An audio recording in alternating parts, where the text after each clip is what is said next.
My grandmother taught me the first line of the answer before she taught me to read. She would sit me on the cold stone of the terrace with the whole of Aldermark spread out below us, the spires catching the morning, the gray hulls of the vigil moving slow across the sky, and she would say the words the way you say a thing you have decided never to be caught without. We are not the flock you left. We have kept ourselves. That was the first line. There were 490 more, and I learned every one of them before I understood what they were for. I am Talia Roshan, and I held the speaking post on the conquered terrace above Aldermark on the day the shepherd conclave came back to certify our death. My family had held it for 11 generations.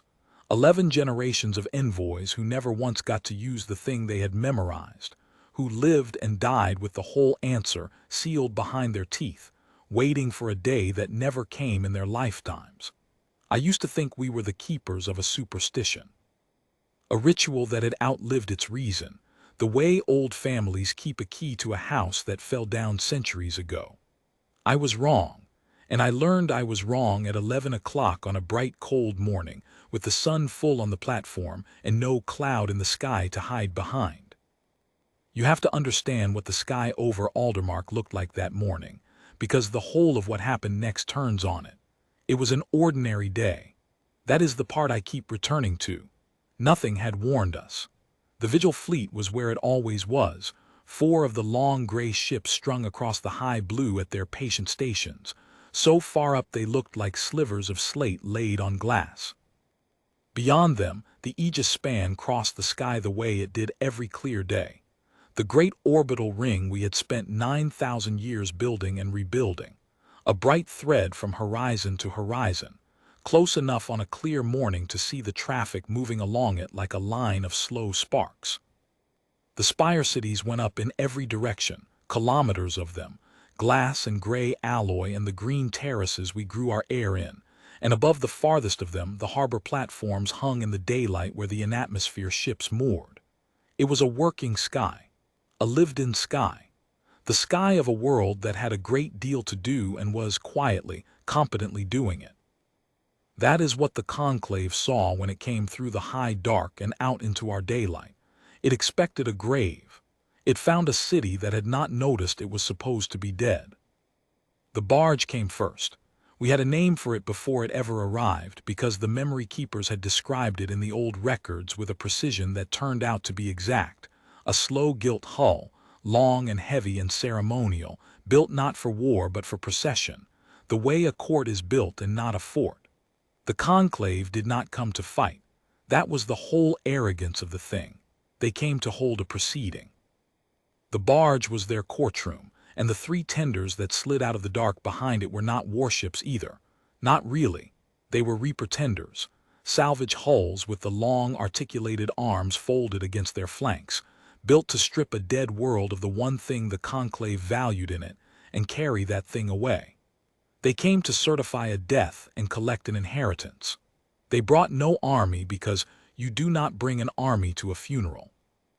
I had studied that hull my whole life without ever expecting to see it. The memory keepers had a whole chamber of it, deep under the terrace. Reconstructions in light, drawn from the marks the shepherds had left on our early world and from the physics of what a hull like that had to be. I had walked through those reconstructions as a girl, running my hand through the projected gilt, learning the shape of the thing I was sworn to answer. And here is what the reconstructions never captured, what no record could have prepared me for, the wrongness of the way it moved. Our ships fall through air the way a stone falls, honest and heavy, obeying the weather. The gilt barge did not fall. It descended the way a thought descends, slow and level and utterly indifferent to the air it displaced, as if the sky were a formality it was choosing to observe. It did not belong in a sky. It belonged in a proceeding, and it had brought the proceeding with it, and the air around it seemed to know it and give way. The tenders behind it were worse in their way because they were the part that meant business. The barge was ceremony, the tenders were intent. 3 of them, spread in a slow fan, and every line of them built for the one task the conclave still cared about on a dead world, the harvest of what they called the seed stock. In their law, a world was never only a world. It was a vessel for the potential the shepherds had planted in it.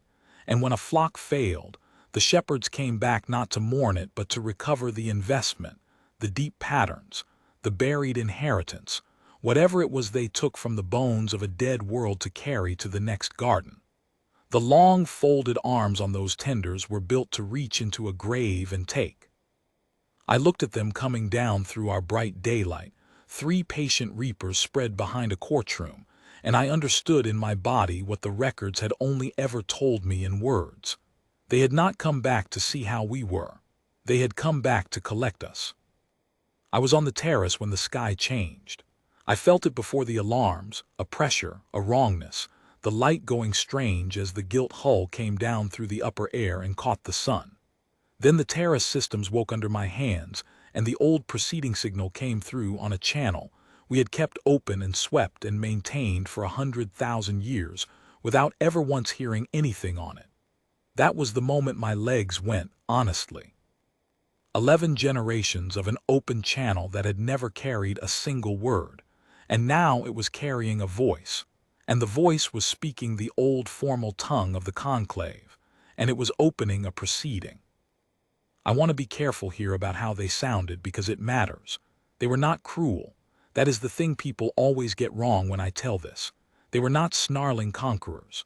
The voice that came off that gilt barge was patient and kind and unbearably certain, the voice of a keeper who has come back to a garden it planted long ago and expects to find it gone to weeds. There was even grief in it. The conclave believed with its whole ancient heart that it had loved us. That was the horror of them, and I did not understand it until I heard them speak. The proceeding opened the way our records said it would. A recitation of authority, the shepherd conclave, keepers of young worlds, tenders of the flocks that could not yet tend themselves. A recitation of history that this world, our world, had been taken under stewardship in an age before we had a written word for the sky, had been watched and weighed and found wanting, had failed every measure the conclave set for a flock worth keeping. We had warred without cease. We had fouled our own nest. We had shown, the voice said with real sorrow, none of the qualities that would let a shepherd justify the cost of our keeping. And so, 100,000 years ago, the conclave had done what shepherds do with a flock that will not thrive. It had withdrawn its stewardship. It had lifted its hand. It had left us to the weather and the dark and our own worst nature, and it had gone away to tend worlds that might repay the tending, and it had marked our world in its roles as a stewardship abandoned, cause, unworthiness, disposition, to be certified at the next passage. The recitation went on longer than that. I am giving you the shape of it, but the conclave did not deal in shapes.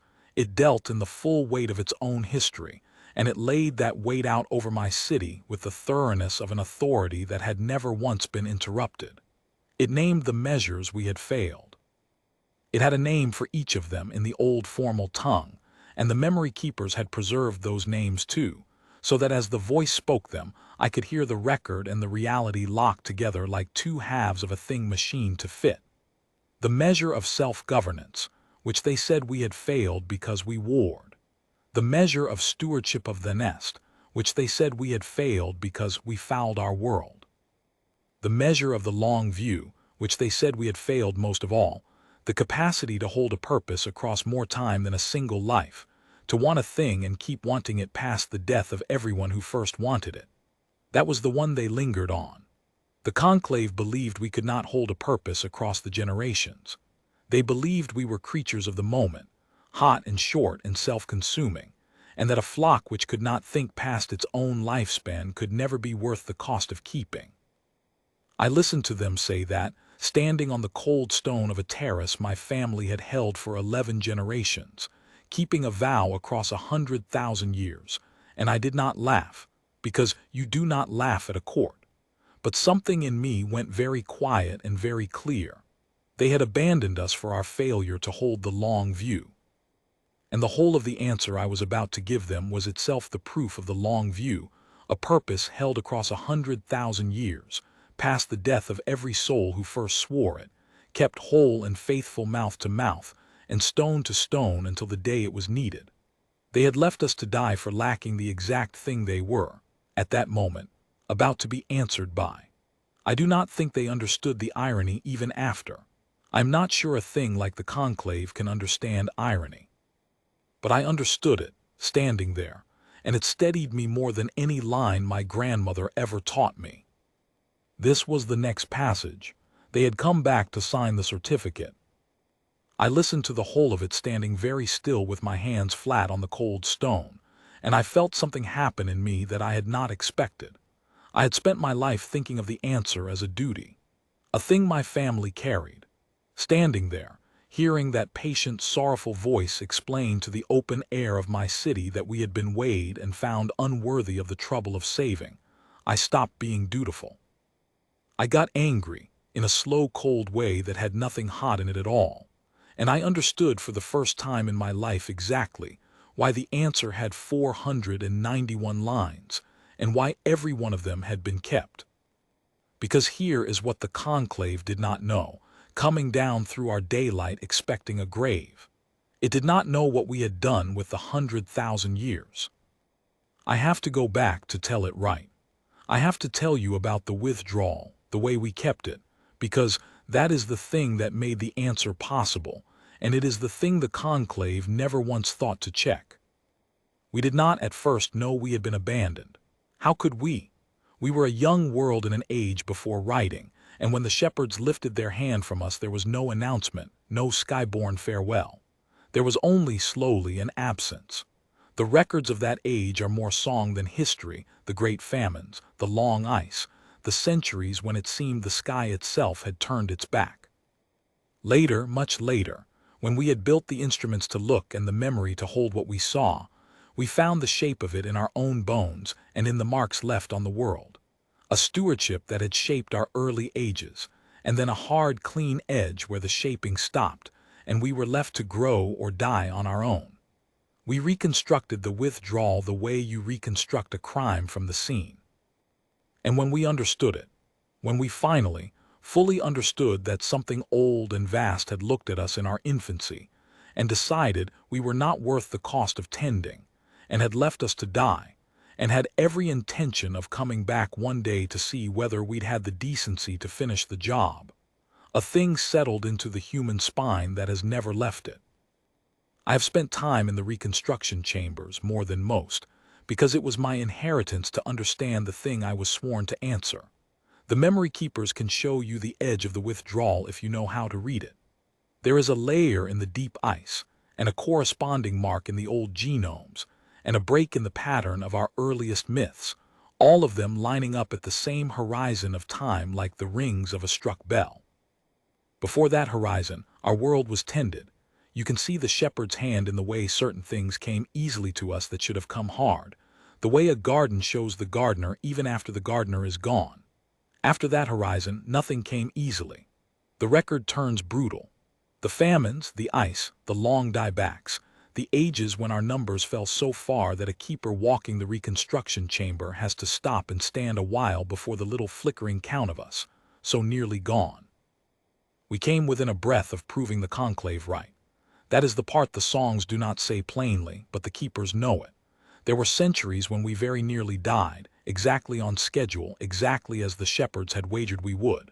And we did not. We do not fully know why. The keepers have theories, and the theories are good, but underneath all of them is a thing the theories cannot quite reach, that a people can be left to die and simply decline to, out of nothing but the refusal itself. We declined to die. And then slowly across ages, we declined to stay small. We did not become vengeful. I want to be exact about this because it is the whole of what we are. We did not spend 100,000 years sharpening a knife. That would have proved them right. That would have been the flock they described, savage, self-destroying, unworthy. We did something harder.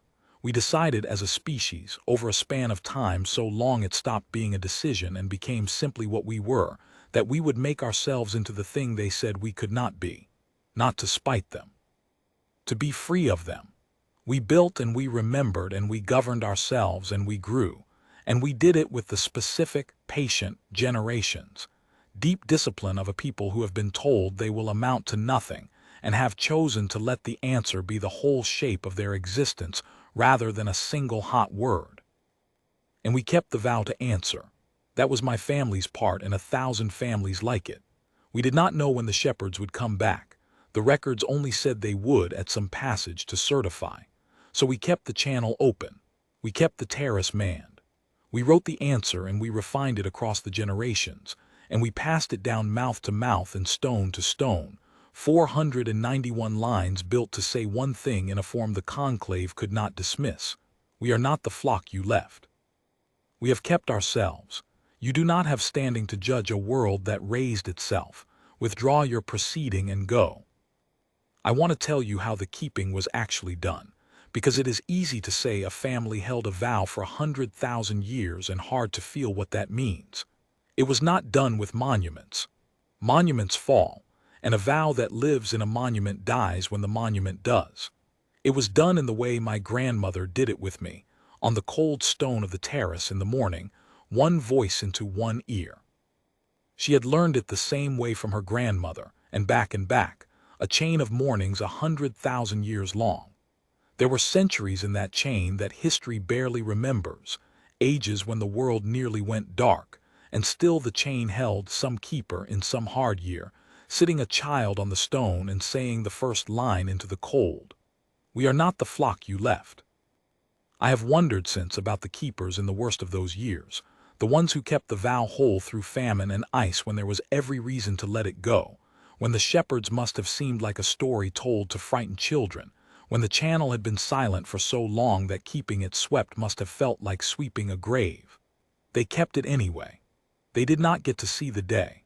Not one of them, in 100,000 years, ever heard the channel carry a word. They kept it whole and handed it on and died, and the only reward the vow ever offered was the keeping of it. That is the discipline the conclave said we did not have. The long view, the capacity to want a thing past the death of everyone who first wanted it. My whole family tree is the disproof of the thing they abandoned us for. Not a threat, a declining. That is the thing I need you to understand about what we built. We did not build the answer to frighten them. We built the strength to frighten them separately, and we built it not to use the vigil the aegis span, the whole gray patient architecture of a world that could not be taken, and we agreed, across 100,000 years and every hard argument a species can have with itself, that the strength was there so the voice would not have to shake. The guns existed so that the envoy could speak softly. That was the doctrine my grandmother taught me on the cold stone. Strength is what lets you be gentle. A world that cannot defend itself begs. A world that can defend itself gets to choose mercy. We had spent 100,000 years earning the right to be gentle with the thing that left us to die, and I was the one standing on the terrace when it came time to spend it. I should tell you that we argued about it. All of it.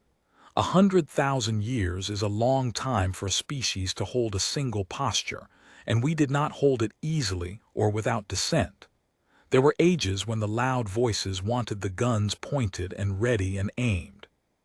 When whole movements rose to say that mercy toward the shepherds was weakness, that the only honest answer to a world that left us to die was to be waiting for them with everything lit and every barrel trained. The keepers preserved those arguments too, because a vow you do not test is a vow you do not understand. And every time, across every age, the long argument came back to the same hard place, that if we answered the shepherds with our guns, we would have proved them right. We would have been the flock they described, savage, short, self-consuming, unable to hold a purpose that was not vengeance. The only answer that broke their judgment instead of confirming it was the answer that did not need the guns at all. So we built the guns, and we built the discipline not to use them, and we decided that the second thing was the harder and the truer, and we were right. I know we were right, because I stood on the terrace with the whole sky lit, and I felt how easy it would have been to spend it the other way, and I felt the 100,000 years of argument holding my hand down, and I understood at last that the restraint was the whole of the strength. So the proceeding was open. The gilt barge hung over my city in the bright cold air with its 3 pretenders spread behind it, and the patient sorrowful voice finished its recitation and came, at last, to the part the records had warned me of. The summons. It is the oldest courtesy of the conclave and the cruelest, because they believe it is kind. Before a stewardship is certified abandoned, the proceeding calls for any voice of the flock to answer. It is a formality.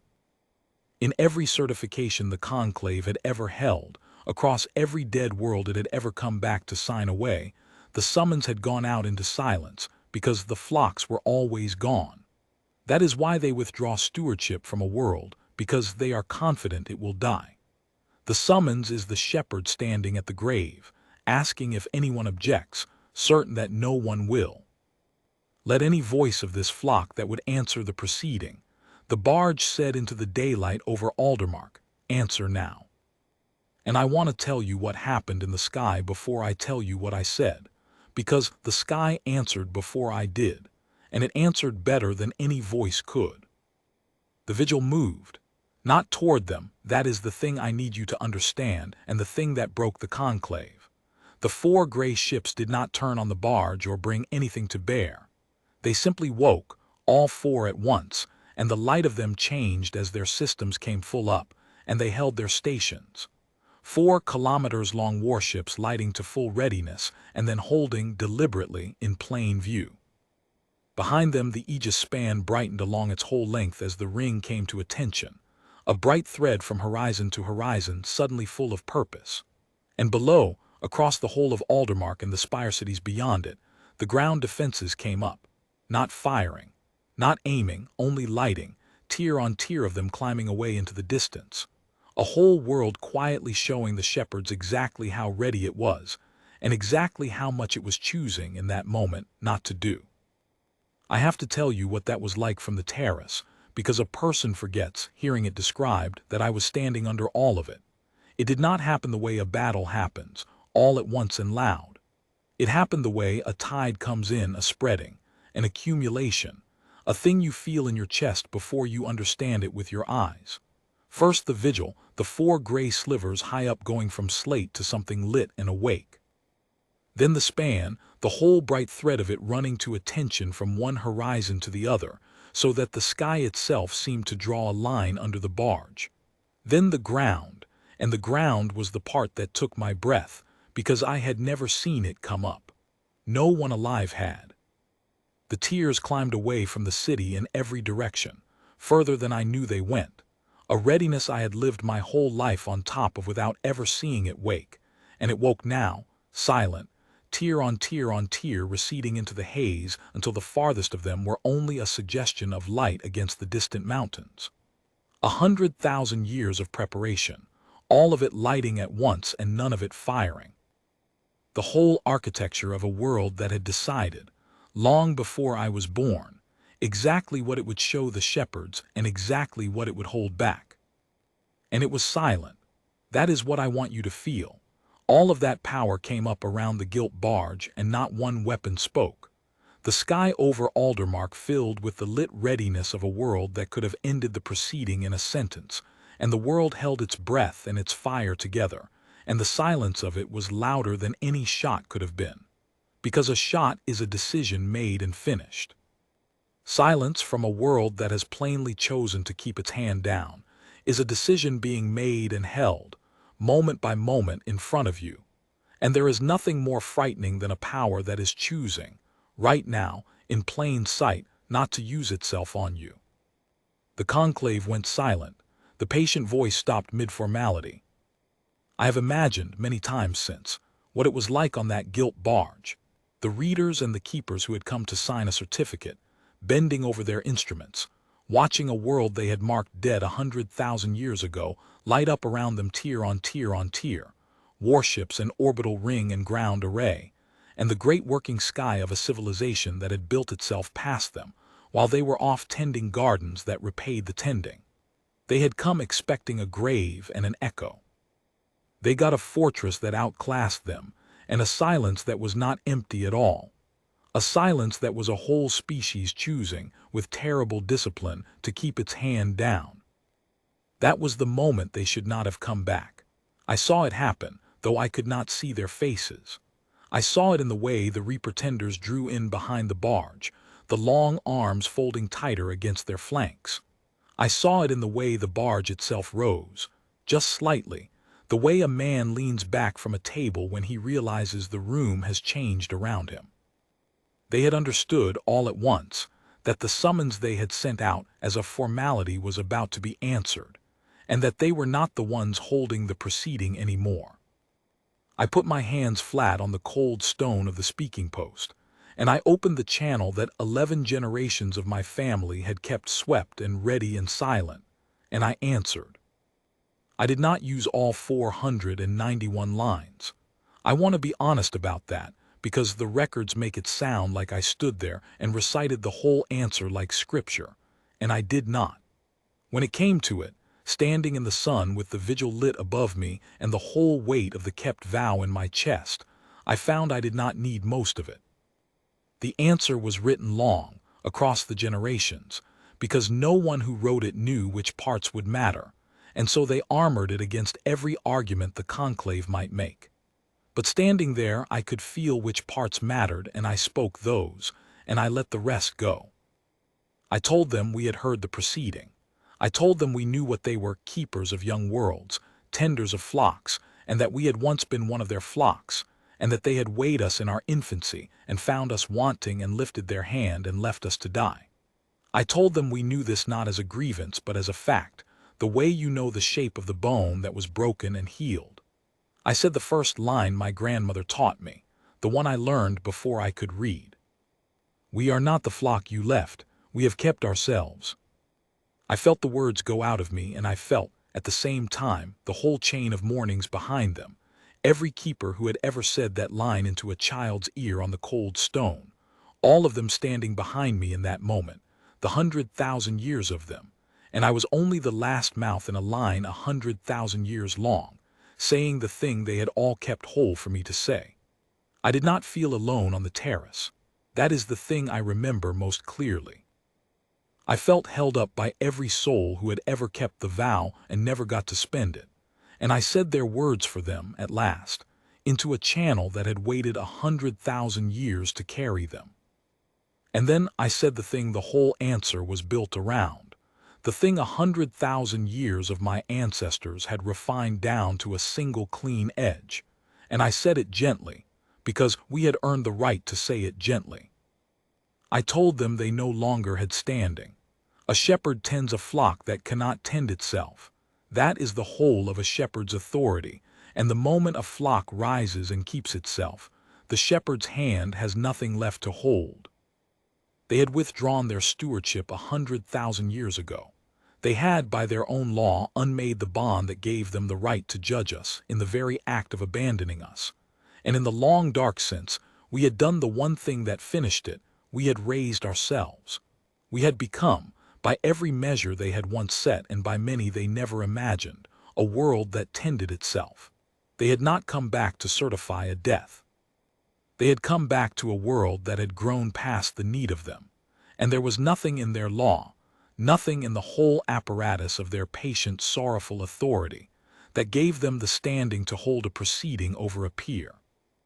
I took the measures they had named and I gave each one back to them. The measure of self-governance, I told them to look at the world lit around them, the working sky, the ordered cities, the discipline of a power that could unmake their barge and was choosing not to, and to tell me that was a flock that could not govern itself. The measure of stewardship of the nest, I told them to look at the green terraces climbing the spires, the air we grew, the world we had not fouled but healed, the ice we had come back from.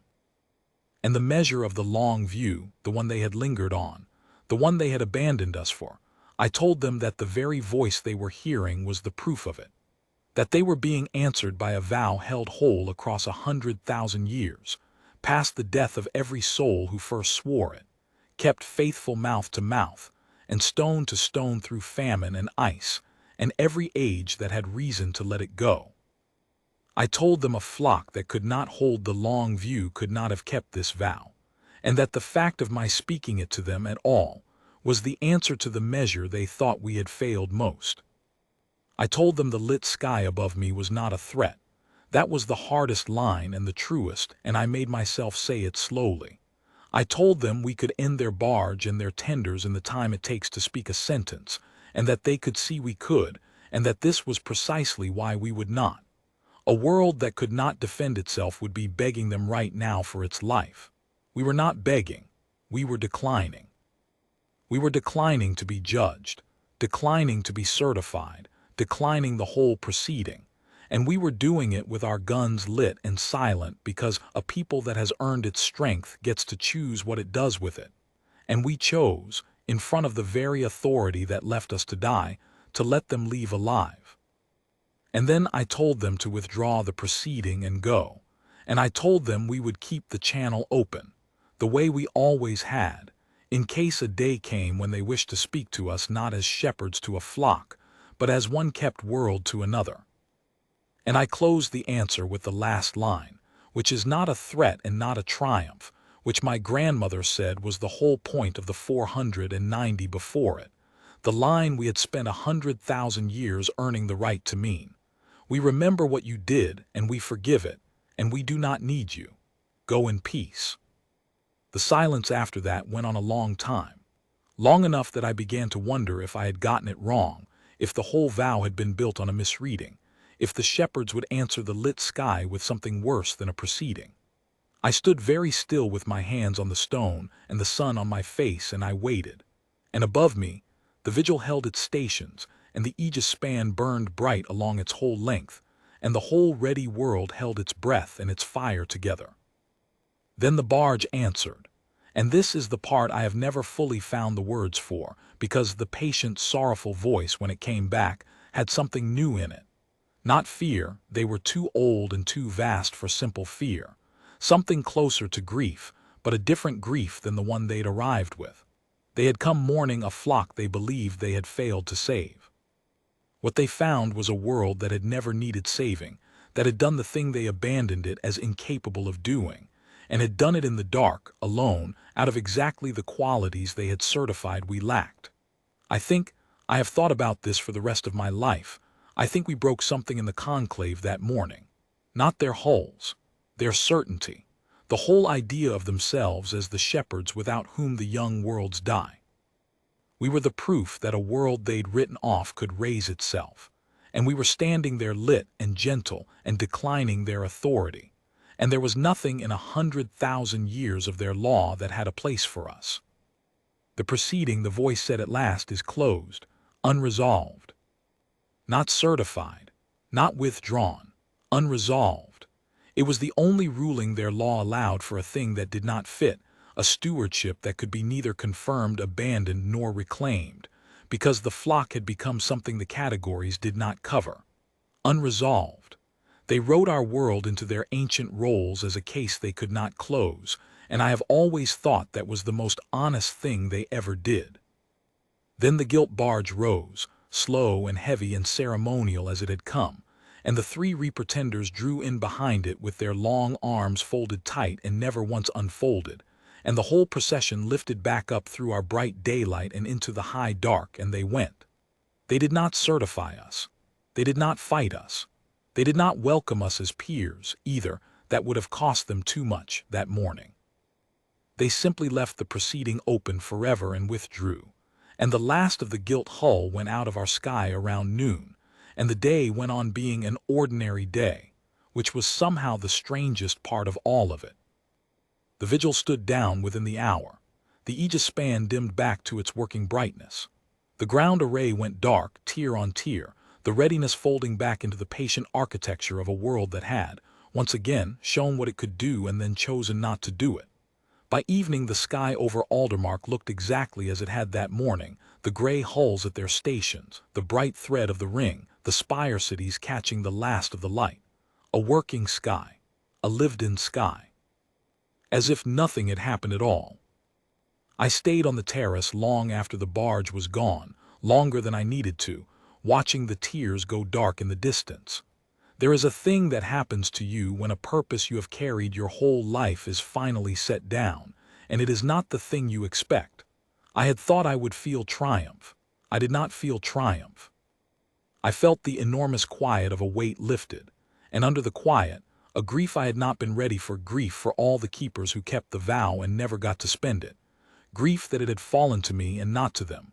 Grief, strangely, even for the conclave, for the patient, sorrowful thing that had come down through our daylight, so certain of what it would find, and had had its whole idea of itself broken on the stone of our readiness.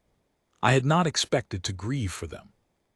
But there is something to grieve in any certainty that vast being broken, even a certainty that had left us to die. They had believed they loved us. They had come back mourning us. And they left having learned that the flock they mourned had never needed them. And I do not think there is a harder thing for a shepherd to learn than that the sheep grew hands. The city below me did not grieve, and did not celebrate either, and that was right. Word had gone out across Aldermark and the spire cities of what had happened on the terrace, and the world received it the way a disciplined world receives the ending of a thing it has always known was coming, quietly, without spectacle, with the deep private satisfaction of a preparation that held. There were no crowds. There was no cheering in the streets. There was only 100 million people going back to the working of their working world, carrying inside them the knowledge that the shepherds had come and been answered and gone, and that the answer had been the one we swore to give, patient, and armed, and merciful, and free. That is how a world that has truly grown up receives its vindication.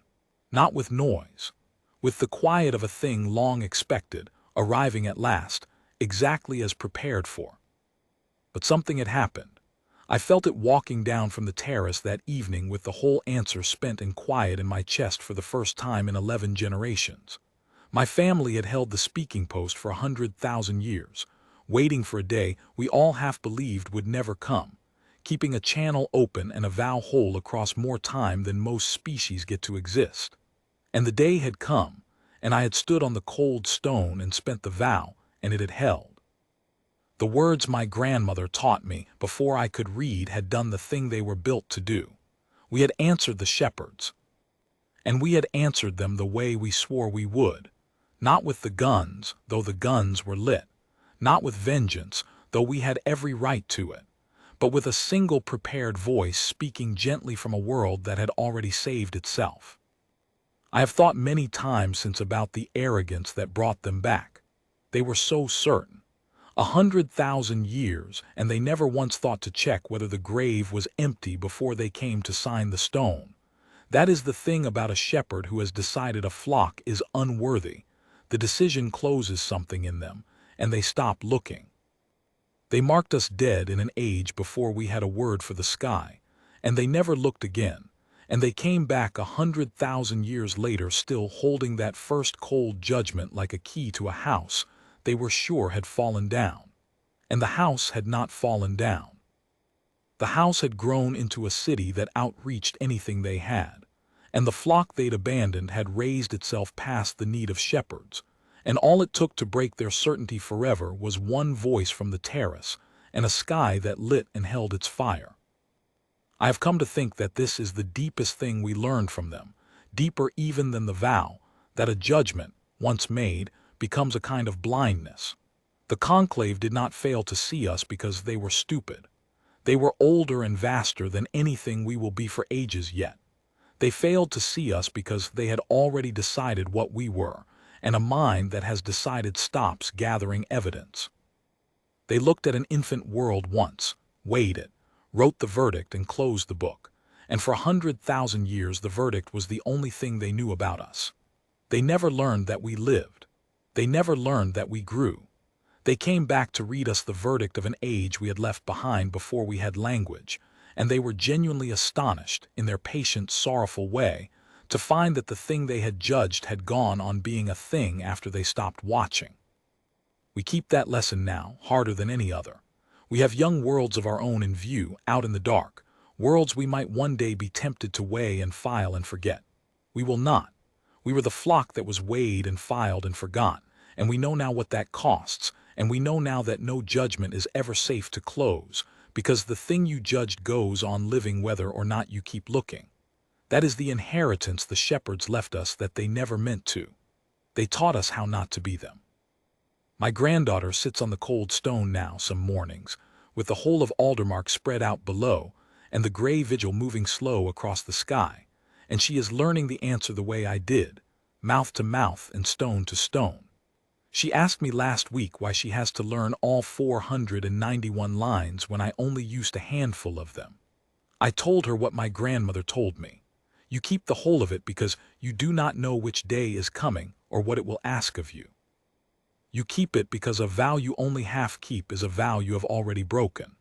And you keep it, most of all, because the strength is only worth having if you never have to use the guns.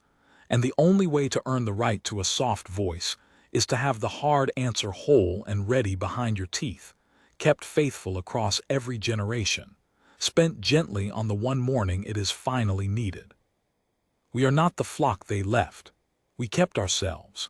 And when the shepherds came back to judge a world they were sure was dead, they found it patient and armed and merciful and free of them. And they wrote us down as a thing they could not close, and they went home into the dark, and they have not come again. But the channel is still open. My granddaughter keeps it swept. That is the last discipline, the one after all the others. You keep answering, in case the day comes when the old shepherds want to speak to us not as keepers to a flock, but as one kept world to another. We would have that conversation. We have earned the right to have it gently. 100,000 years we spent earning it in the dark, alone, out of exactly the qualities they said we did not have. The morning sun is on the terrace as I write this, and the sky over Aldermark is a working sky, and my granddaughter is on the cold stone learning the first line. I can hear her from here. We are not the flock you left. We have kept ourselves. She has the cadence of it already. She says it the way you say a thing you have decided never to be caught without.